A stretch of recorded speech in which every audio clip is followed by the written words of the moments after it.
আপনি কি জানেন আপনার সবথেকে বড় শত্রুকে? আপনার ভয়।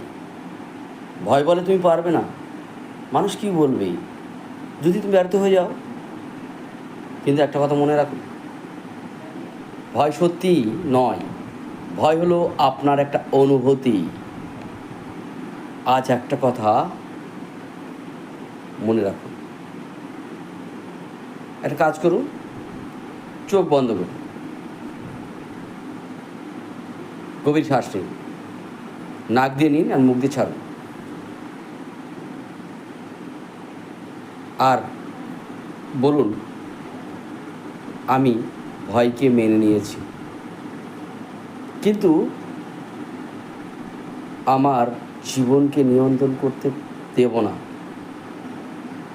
কারণ সাহস মানে ভয় না পাওয়া নয়, ভয় থাকা সত্ত্বেও এগিয়ে যাওয়া।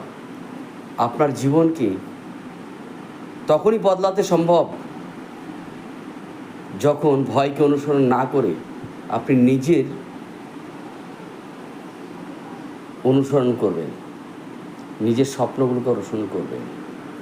আপনি যদি আজ একটা ছোট পদক্ষেপ নেন, নিতে প্রস্তুত থাকেন, তাহলে কমেন্টে লিখুন আমিও পারব। মনের আলো হিলিং একাডেমি, ভয় কমুক, সাহস বাড়ুক। ধন্যবাদ।